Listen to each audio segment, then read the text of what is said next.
The pulsating beat of Earth's most anticipated global rock concert, Unity 2045, reverberated through the airwaves and into the cosmos.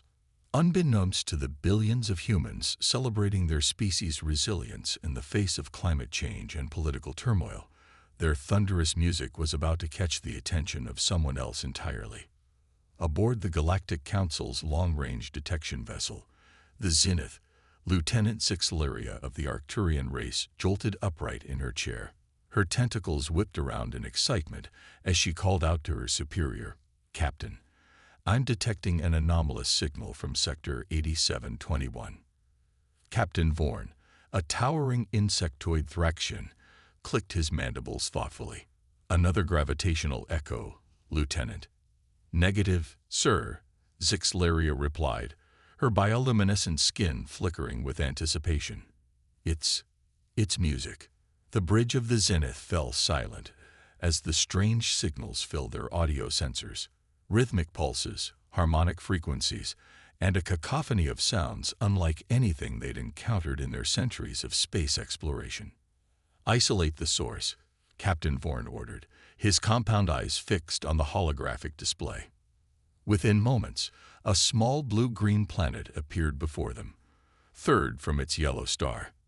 "Life signs?" the captain inquired.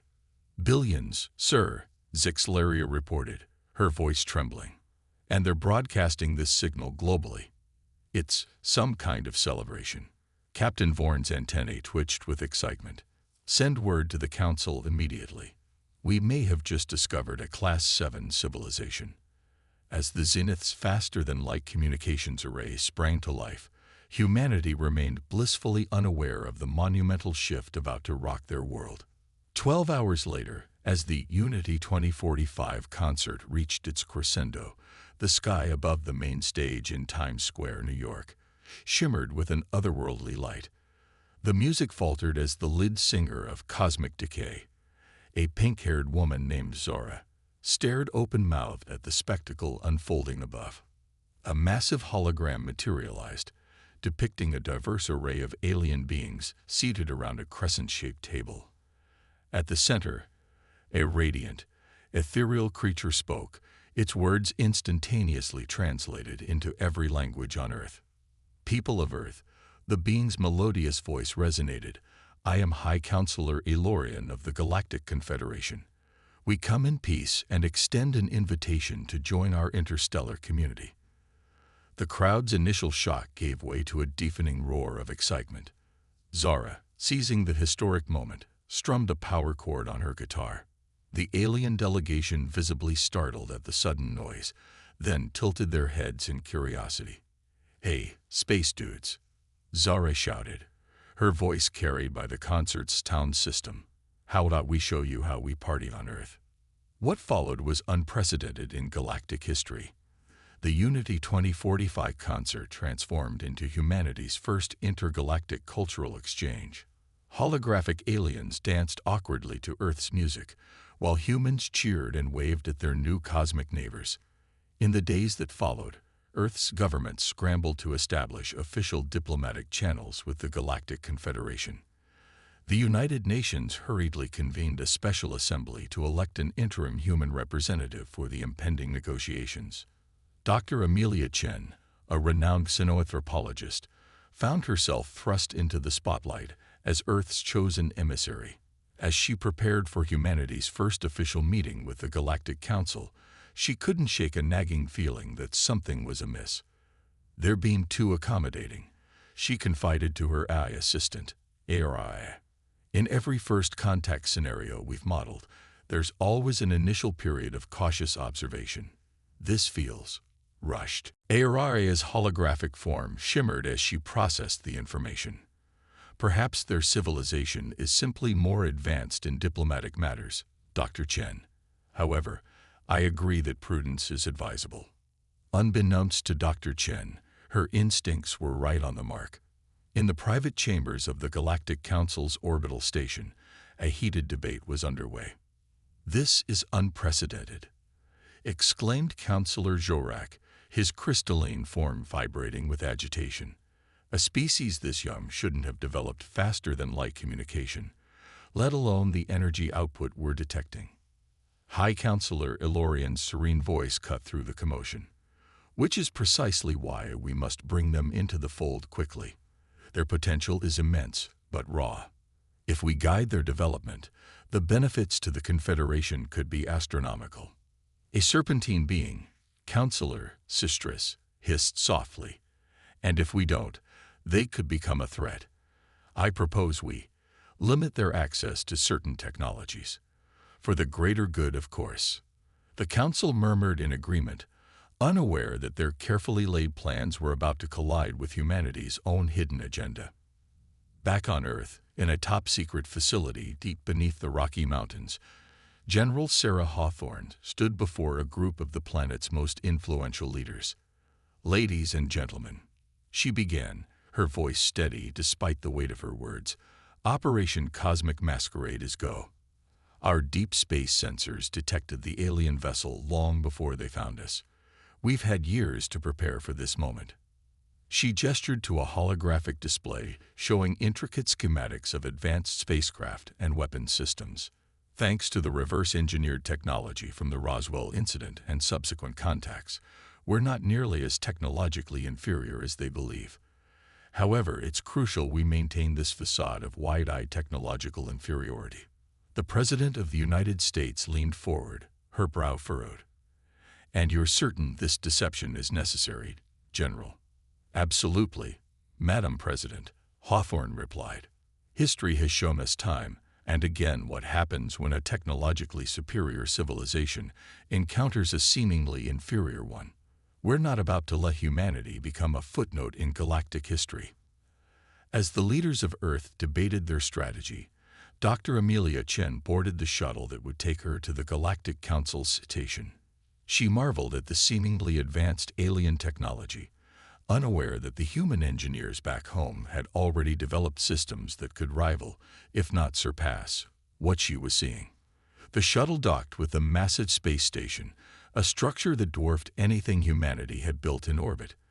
As the airlock cycled, Dr. Chen took a deep breath, straightened her jacket, and stepped forward to greet the alien delegation. High Counselor Ilorian glided forward, its luminescent form pulsing with warm colors.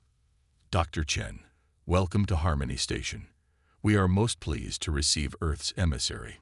Amelia bowed slightly, her diplomatic training kicking in. "The pleasure is ours, High Counselor. Humanity is honored by your invitation and eager to learn from the Galactic Confederation." As pleasantries were exchanged and a grand tour of the station began, both sides played their parts to perfection. The aliens marveled at humanity's quick grasp of complex concepts, while the humans gasped in carefully rehearsed awe at technologies they had secretly mastered years ago. Neither side realized that this dance of mutual deception was about to be shattered by a threat lurking in the darkness between the stars. The Croacs, a silicon-based hive mind species with an insatiable hunger for new worlds, had detected the spike in communication between Earth and the Galactic Confederation. As the first day of negotiations drew to a close, Dr. Chen retired to her assigned quarters on the station. She activated a quantum-entangled communicator hidden in her jewelry, sending an encrypted message back to Earth. "The Eagle has landed.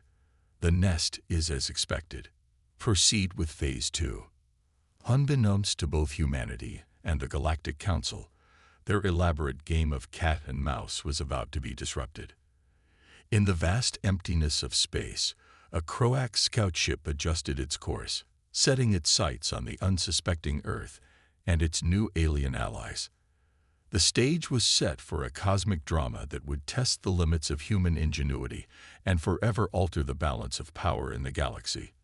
As both humanity and the Galactic Confederation slept, satisfied with their perceived upper hands, the true challenge to their existence was silently approaching, promising to turn their world of secrets and deceptions upside down. The Galactic Council's Grand Assembly Hall buzzed with an air of unease. Representatives from 100 different species shifted nervously in their seats as High Counselor Ilorian called the emergency session to order. Dr. Amelia Chen, Earth's ambassador, felt a chill run down her spine as she observed the grim faces around her. Esteemed colleagues, Elorian's melodious voice resonated through the chamber. I bring grave news. The outer colony of Nix Prime has gone silent. A collective gasp rippled through the assembly. Nix Prime, a thriving world of 20 million souls, was a jewel in the Confederation's crown. Surely it's a communication malfunction, offered Jorak, his crystalline form glittering anxiously. Elorian's luminescence dimmed. I'm afraid not. A rescue mission was dispatched 3 solar cycles ago. They found nothing. The holographic display at the center of the hall flickered to life, showing eerily empty cities, abandoned vehicles, and desolate streets. It was as if the entire population had vanished into thin air. Dr. Chen leaned towards her AI assistant, Araya, and whispered, "Any chatter from Earth about this?" Araya's voice was low in her earpiece. "Negative, Doctor. But General Hawthorne has requested an urgent secure call with you after this session." As murmurs of panic spread through the assembly, a commotion erupted at the entrance. A disheveled Arcturian burst in, his tentacles flailing wildly. "Counselors, we have a survivor." The hall fell silent as a holographic projection materialized. A haggard-looking Nixian appeared, her usual iridescent scales dull and cracked. "Speak, child," Elorian urged gently. "Tell us what happened." The Nixian's voice quavered as she began her tale. "They came in the night. Silent ships, like shadows given form. We thought they were a new Confederation species come to trade." Her eyes glazed over with remembered horror. But they weren't here to trade. They were here to take. The survivor's testimony painted a nightmarish picture. The invaders, whom she called the Croacs, moved with terrifying efficiency. Their silicon-based bodies allowed them to assimilate organic matter, turning victims into mindless drones within hours. "Our weapons were useless," she whispered. "They adapted, evolved in real time to counter every defense." As the testimony concluded, chaos erupted in the assembly hall. Species turned on each other, hurling accusations of inadequate defense protocols and withheld information. Amelia slipped out amidst the pandemonium, finding a quiet alcove to take General Hawthorne's call. The general's holographic form materialized, her face grave. "I assume you've been briefed on the situation, Doctor." Amelia nodded. "It's worse than we imagined, Sarah. These Croacs, they're unlike anything in our first contact scenarios." "Agreed. But we may have an ace up our sleeve." Hawthorne's eyes gleamed with a mix of excitement and apprehension. "Remember Project Lazarus?" Amelia's eyes widened. Project Lazarus was Earth's top-secret adaptive nanotech program, capable of rewriting matter at the molecular level. "Sarah, you can't be serious. It's not ready for deployment." "It may be our only shot, Amelia. I need you to keep playing the part of the wide-eyed newcomer. Let the Council think we're helpless. Meanwhile, we'll be preparing our countermove." As the call ended, Amelia composed herself and returned to the assembly, where Elorian was struggling to maintain order. "Please, colleagues," the High Counselor pleaded. "We must unite in the face of this threat. Our diversity has always been our strength." Counselor Sistris hissed in derision. "Our diversity may well be our downfall. We need a unified military response, not this committee of indecision." Dr. Chen leaned towards her AI assistant, Araya, and whispered, "Any chatter from Earth about this?" Araya's voice was low in her earpiece. "Negative, Doctor. But General Hawthorne has requested an urgent secure call with you after this session." As murmurs of panic spread through the assembly, a commotion erupted at the entrance. A disheveled Arcturian burst in, his tentacles flailing wildly. "Counselors, we have a survivor." The hall fell silent as a holographic projection materialized. A haggard-looking Nixian appeared, her usual iridescent scales dull and cracked. "Speak, child," Elorian urged gently. "Tell us what happened." The Nixian's voice quavered as she began her tale. "They came in the night. silent ships like shadows given form. We thought they were a new Confederation species come to trade. Her eyes glazed over with remembered horror. But they weren't here to trade. They were here to take. The survivor's testimony painted a nightmarish picture. The invaders, whom she called the Croaks, moved with terrifying efficiency. Their silicon-based bodies allowed them to assimilate organic matter, turning victims into mindless drones within hours. Our weapons were useless, she whispered. They adapted, evolved in real time to counter every defense. As the testimony concluded, chaos erupted in the assembly hall. Species turned on each other, hurling accusations of inadequate defense protocols and withheld information. Amelia slipped out amidst the pandemonium, finding a quiet alcove to take General Hawthorne's call. The general's holographic form materialized, her face grave. "I assume you've been briefed on the situation, Doctor." Amelia nodded. "It's worse than we imagined, Sarah. These Croaks, they're unlike anything in our first contact scenarios." "Agreed. But we may have an ace up our sleeve." Hawthorne's eyes gleamed with a mix of excitement and apprehension. "Remember Project Lazarus?" Amelia's eyes widened. Project Lazarus was Earth's top-secret adaptive nanotech program, capable of rewriting matter at the molecular level. "Sarah, you can't be serious. It's not ready for deployment." "It may be our only shot, Amelia. I need you to keep playing the part of the wide-eyed newcomer. Let the Council think we're helpless. Meanwhile, we'll be preparing our countermove." As the call ended, Amelia composed herself and returned to the assembly, where Elorian was struggling to maintain order. "Please, colleagues," the High Counselor pleaded. "We must unite in the face of this threat. Our diversity has always been our strength." Counselor Sistris hissed in derision. "Our diversity may well be our downfall. We need a unified military response, not this committee of indecision." As the argument raged on, reports began flooding in from across Confederation space. More colonies had gone dark. The Croaks were advancing at an alarming rate, their hive-mind intelligence allowing for unprecedented strategic coordination. In a secure briefing room, the Council's top military minds gathered to analyze the threat. Holographic displays showed the Croaks advance, a creeping shadow of assimilation that devoured world after world. Admiral Koravex, a veteran of 1,000 campaigns, shook her head in disbelief. "Their adaptability is off the charts. Every tactic we employ is countered within hours." Dr. Chen, invited as an observer, felt a pang of guilt as she watched the Confederation's finest minds struggle against a threat she knew Earth might have a solution for. But orders were orders, and humanity's survival came first. As days turned into weeks, panic spread through Confederation space. Refugee ships clogged trade routes as entire populations fled the Croaks' advance. The Council's unified front began to crack under the strain. On Earth, Operation Cosmic Masquerade entered its final phase, in hidden shipyards beneath the Pacific Ocean, and on the far side of the Moon. Humanity's true fleet took shape. Vessels equipped with Project Lazarus nanotech were prepared for launch, their crews training day and night for the coming confrontation. Back on Harmony Station, Dr. Chen found herself increasingly isolated. The initial warmth and curiosity towards Earth had cooled as species fought for resources and evacuation priorities. Humanity, seen as a non-factor in the war effort, was largely ignored. During a rare moment of calm, Amelia sought out Elorian in the station's arboretum.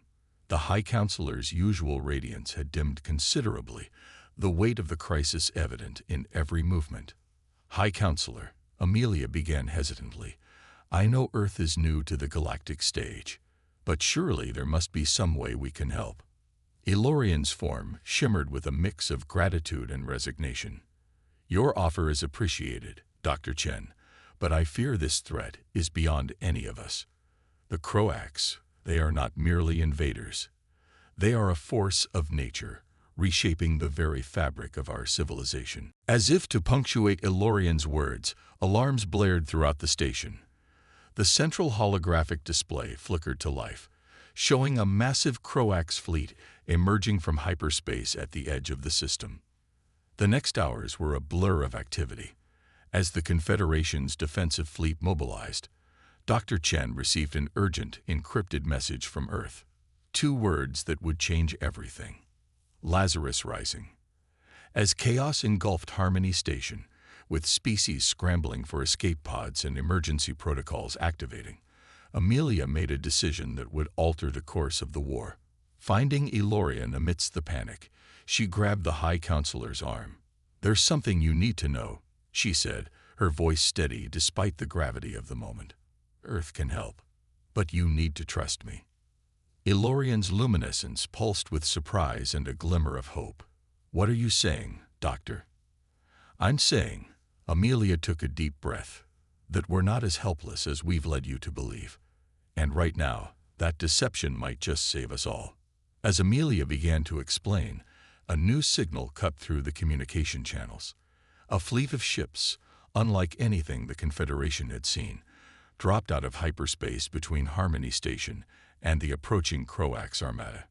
At their head, a massive vessel bearing the emblem of Earth took position.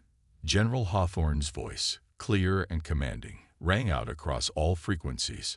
"This is General Sarah Hawthorne of the United Earth Defense Force. Croax vessels, you are in violation of Confederation space. Stand down, or we will be forced to engage." As both the Confederation and the Croax reeled from this unexpected development, the true test of humanity's place in the cosmos was about to begin. The shadows of invasion loomed large, but for the first time since the crisis began, a flicker of hope ignited in the hearts of trillions across the galaxy. The vast expanse of space surrounding Harmony Station erupted into chaos as the United Earth Defense Force, UEDF, fleet took up defensive positions. The Galactic Council's command center was a maelstrom of confusion and disbelief. "What in the name of the cosmic void is that?" exclaimed Counselor Jorak, his crystalline form vibrating with agitation. Dr. Amelia Chen stood beside High Counselor Elorian, her heart racing as she watched humanity's true capabilities unfold before the galaxy's stunned eyes. "That counselor," she said, her voice steady despite her nervousness, "is Earth's fleet." The main viewing screen displayed a motley assortment of vessels that, at first glance, appeared to be little more than retrofitted cargo haulers and mining ships. Mismatched hull plates, exposed conduits, and what looked like civilian-grade shielding gave the impression of a hastily cobbled-together defensive force. Counselor Sistris hissed in frustration. "This is your secret weapon. Junk heaps and scrap metal." Before Amelia could respond, the vast Croax Armada began its advance. Sleek, biomechanical ships moved in perfect unison, their hulls shimming with an otherworldly iridescence that seemed to absorb light itself. "Incoming transmission from the UEDF flagship," announced the communications officer. General Sarah Hawthorne's hologram materialized in the center of the command center. Her steely gaze swept across the assembled alien dignitaries before settling on Amelia. "Dr. Chen, I trust you've briefed our allies on Operation Trojan Horse." Amelia nodded, acutely aware of the confused and somewhat hostile stares from the council members. "I was just getting to that, General." Hawthorne's lips quirked in a small smile. "Well then, allow me to demonstrate." On the main screen, the lead UEDF ship, a patchwork behemoth that looked like it might fall apart at any moment, suddenly began to change. Its hull plates shifted and realigned, exposed conduits retracted, and hidden weapon ports snapped open. Within seconds, the junker had transformed into a sleek, heavily armed battlecruiser. Gasps of astonishment echoed through the command center as, one by one, each ship in the Earth fleet underwent a similar metamorphosis. "By the cosmic core," breathed Elorian, their luminescence pulsing with awe. "How is this possible?" "Adaptive nanotech camouflage," Amelia explained, a hint of pride in her voice. "We call it the Lazarus Protocol. It allows our ships to completely restructure themselves at the molecular level." As the Council struggled to process this revelation, The Croax fleet opened fire. Streams of coherent energy lanced across space, only to be met by a shimmering, multilayered defense grid from the Earth ships. Now, General Hawthorne's voice rang out. Let's show these silicon-based bastards what humanity can do. All ships, initiate Hydra Protocol. The battle that ensued was unlike anything the Galactic Confederation had ever witnessed. Earth's ships moved with impossible agility, their forms constantly shifting to adapt to the Croax attacks. When hit, damaged sections would rapidly regenerate, nanobots working overtime to repair and improve the affected areas. But it was the UEDF's offensive capabilities that truly shocked the Council. Ships split apart into smaller autonomous units, swarming the Croax vessels like angry hornets. Others transformed into massive mechanical beasts reminiscent of Earth's ancient reptiles, their jaws clamping down on enemy ships and quite literally tearing them apart. "Impossible," muttered Admiral Korovex, her multiple eyes wide with disbelief. "Their technology, it's beyond anything we've seen." Amelia nodded grimly. "We've had more time to prepare than you might think. Earth has been aware of extraterrestrial life for decades. We've been reverse engineering crashed alien ships, developing our technology in secret." As the battle raged on, it became clear that the Croax, for all their adaptive abilities, were struggling to keep up with the sheer unpredictability of Earth's shape-shifting armada. Suddenly, a massive Croax dreadnought broke through the UEDF lines, making a beeline for Harmony Station. Its hull bristled with weapon ports, each charging with ominous energy. "Brace for impact," shouted someone in the command center. But before the dreadnought could fire, 3 UEDF ships converged on it. In a dazzling display of coordination, they merged into a colossal mech, easily dwarfing the Croax vessel. With hands forged from what were once ship hulls, the mech grappled with the dreadnought, slowly crushing its weapon ports. "Holy shit," whispered Amelia, momentarily forgetting her diplomatic decorum. The assembled council members watched in awe as the human mech systematically dismantled the Croax flagship. It was a turning point in the battle, and soon the remaining Croax ships began to retreat. As the dust settled, an eerie quiet fell over the command center. The main screen showed the aftermath of the battle. Debris fields where Croax ships once flew, and the triumphant UEDF fleet, once again disguised as a ragtag collection of junkers. High Counselor Ilorian was the first to break the silence. "Dr. Chen, I believe you owe us a more thorough explanation." Amelia took a deep breath, knowing that the next few moments would shape humanity's place in the galactic community. "Counselors, esteemed colleagues," she began, her voice carrying across the stunned silence. "What you've witnessed today is the culmination of Earth's centuries-long preparation for this moment. We knew we weren't alone in the universe, and we knew that not all our cosmic neighbors might be friendly." She gestured to the screen, where General Hawthorne's hologram had reappeared. "The fleet you see before you is but a fraction of Earth's true military might. We came to you under the guise of wide-eyed newcomers, not out of malice, but out of caution."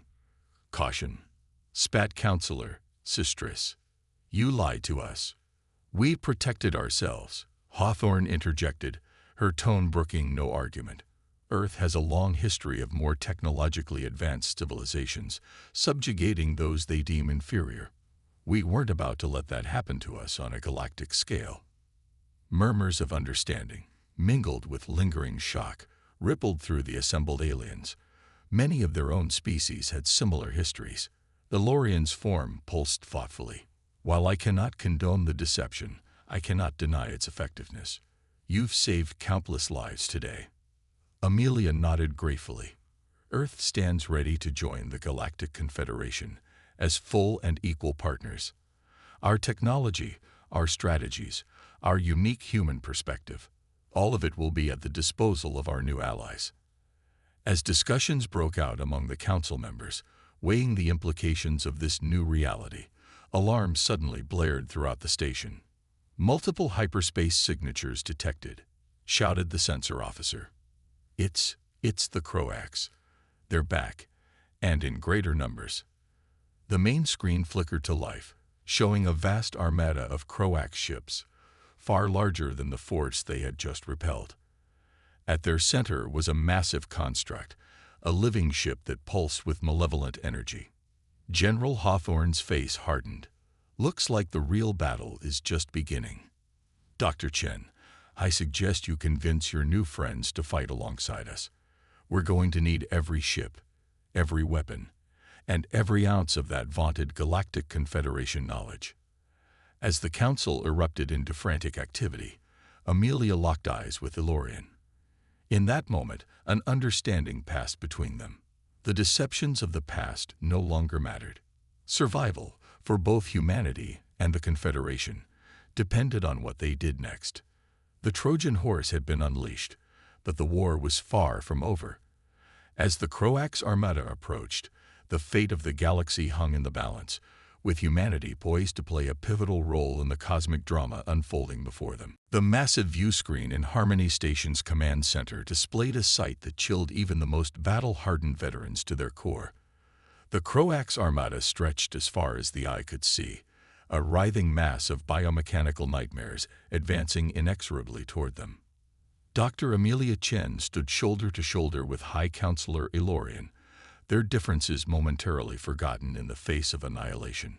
General Sarah Hawthorne's hologram flickered beside them, her face a mask of grim determination. "We need a plan," Amelia said, breaking the stunned silence that had fallen over the command center. "And we need it now." Ilorian's luminescence pulsed with agreement. "Indeed, the fate of our civilizations hangs in the balance." General Hawthorne's voice cut through the tension. "I have a plan, but you're not going to like it." All eyes turned to her hologram. "We're going to use Eden Prime as bait." Gasps of shock and outrage erupted from the assembled council members. Eden Prime was the crown jewel of the Galactic Confederation, a paradise world of unparalleled beauty and biodiversity. "You can't be serious," exclaimed Councillor Jorak, his crystalline form vibrating with indignation. "Billions of lives will be lost if we don't act now," Hawthorne interrupted. "Eden Prime's strategic location makes it the perfect place to stage our defense.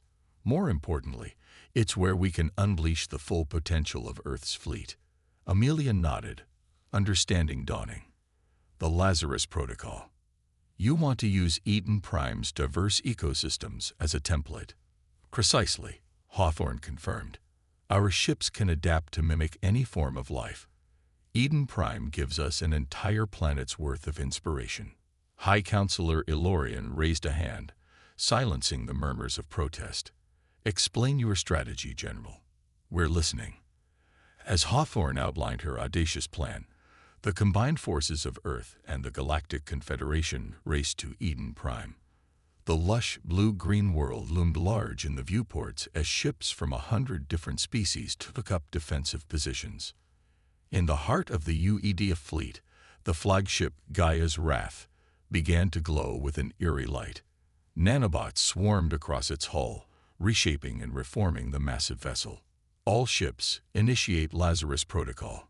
Gaian Symphony, Hawthorne's voice rang out across all frequencies. What followed was a display of technological prowess that would be remembered for millennia to come. The UEDF ships began to transform, taking on aspects of Eden Prime's flora and fauna. Massive cruisers elongated into sinuous, serpentine forms reminiscent of the planet's legendary sea dragons. Frigates split and multiplied like the spores of giant fungi, creating a dense, impenetrable field of smaller craft. Fighters reshaped themselves into swarms of metallic insects, their wings glittering in the light of Eden Prime's twin suns. The Confederation allies watched in awe as Earth's fleet became a living, breathing extension of the paradise world they sought to defend. As the Croax armada entered the system, Amelia felt a surge of hope. "It's working," she whispered. "They're slowing down, trying to make sense of what they're seeing." Indeed, the hive mind of the Croax seemed momentarily confused by the bizarre spectacle before them. Their perfectly ordered formation began to waver. "Now," shouted Hawthorne, All ships, execute Gaian Symphony. The transformed Earth fleet sprang into action, moving with a fluidity and grace that belied their mechanical nature. The serpentine cruisers dove and weaved through the Croax lines, their scales bristling with energy weapons that tore through enemy shields. Swarms of fighter insects engulfed larger Croax ships, their nanite-infused stingers penetrating hull plating and wreaking havoc on internal systems. The fungal frigates released clouds of corrosive spores, eating away at the biomechanical components of the invaders. But the true masterstroke was yet to come. As the battle raged, the flagship Gaia's Wrath completed its transformation. What was once a massive warship had become a colossal mechanical tree, its branches stretching for miles in every direction. Initiating Operation Overmind, Hawthorne announced, a note of tension in her voice. "Dr. Chen, we're going to need your expertise for this next part." Amelia nodded, her fingers flying over a holographic interface.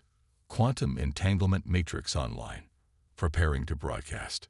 The branches of Gaia's Wrath began to pulse with energy, each tip emitting a focused beam that connected with the transformed Earth ships. Suddenly, the entire UEDF fleet began to move as one, a singular organism of unprecedented complexity. By the cosmic core, breathed Elorian, their luminescence flickering with amazement. They've created a rival hive mind. The Croax, faced with an enemy that could now match their collective intelligence, began to falter. Their once perfect formations broke apart as Earth's symphonic assault overwhelmed their defenses. But the Croax were not so easily defeated. Their central construct, a living ship the size of a small moon, began to pulse with ominous energy. Tendrils of dark matter erupted from its surface, lashing out at the defenders.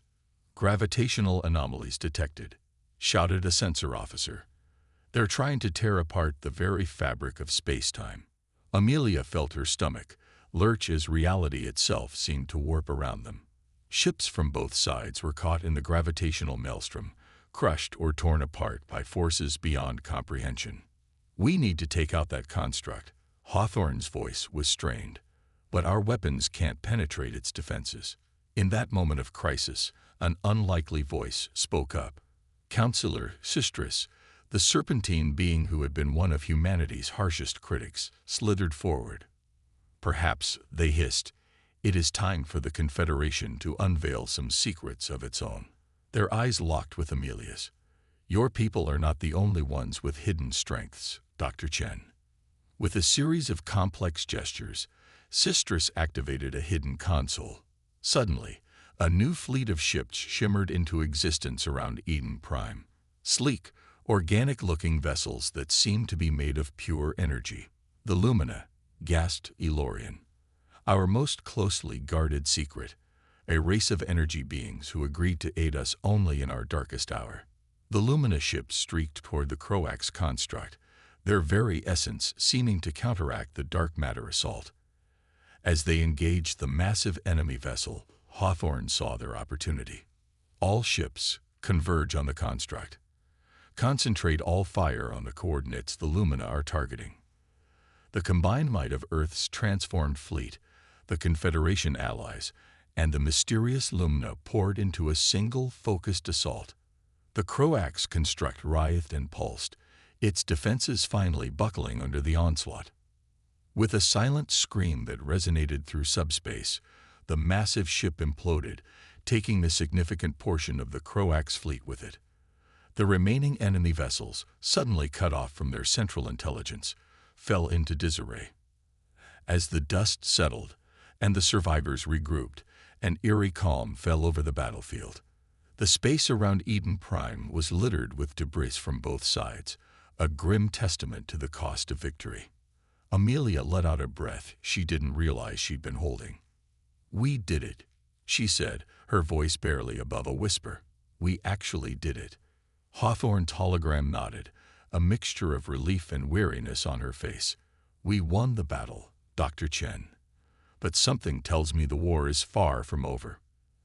As the assembled leaders of Earth and the Galactic Confederation looked out at the aftermath of the battle, A somber realization settled over them.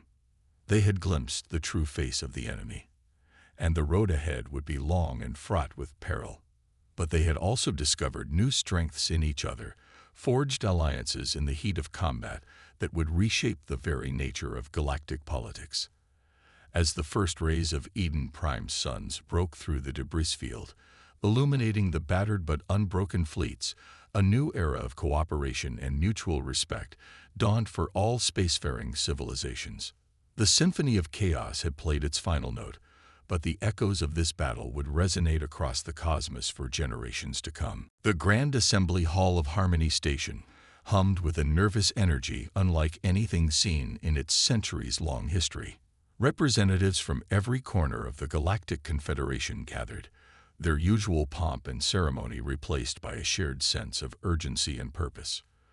Dr. Amelia Chen stood at the podium, her eyes scanning the diverse crowd before her. Beside her, General Sarah Hawthorne's hologram flickered, a testament to the unprecedented cooperation between Earth and the Confederation. Distinguished delegates, Amelia began, her voice steady despite the weight of the moment. We stand at a crossroads. The Battle of Eden Prime was a victory, but at a terrible cost. The Croax threat remains, and we must act decisively if we hope to survive. Murmurs of agreement rippled through the assembly. The recent battle had shattered old prejudices and alliances, forcing even the most conservative species to reassess their place in the cosmic order. High Counselor Elorian floated forward, their luminescence pulsing with a combination of hope and trepidation. Dr. Chen speaks truth. We have seen the power of unity in the face of existential threat. But where do we go from here?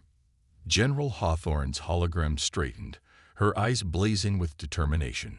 We activate the Pandora Protocol. A hush fell over the assembly, broken only by scattered whispers as species consulted their translators, trying to understand the unfamiliar term. Amelia took a deep breath, knowing that what she was about to reveal would change the course of galactic history. The Pandora Protocol is Earth's ultimate weapon against the Croax, a quantum entanglement disruptor designed to fragment their hive mind consciousness. Gasps of shock and awe echoed through the hall. Counselor Jorak's crystalline form vibrated with excitement. Such technology, it's theoretically possible, but the energy requirements alone are substantial, Hawthorne cut in, which is why we need the Confederation's help. The disruptor can be built, but deploying it will require resources beyond Earth's capabilities. As discussions broke out among the delegates, weighing the implications of this revelation, an unexpected voice cut through the clamor. Counselor Sistris, once one of humanity's harshest critics, slithered forward. The Lumina, the serpentine being hissed, they possess the ability to channel vast amounts of energy. Perhaps with their aid, this Pandora Protocol could be realized. Elorian's form pulsed with agreement. A wise suggestion, Counselor. But we must also consider the ethical implications. Breaking apart a hive mind, are we not committing an act of genocide? The assembly erupted into heated debate. Species with collective consciousness recoiled at the idea, while others argued for the necessity of such drastic measures in the face of extinction. Amelia raised her hands, calling for silence. We understand the gravity of what we're proposing. But consider this. The Croax, in their current form, leave us no choice. It's assimilation or annihilation. The Pandora Protocol doesn't destroy them. It gives them a chance at individual existence. As the implications of her words sank in, a new voice joined the discussion. A hologram materialized in the center of the hall, depicting a being of pure energy, a representative of the enigmatic Lumina.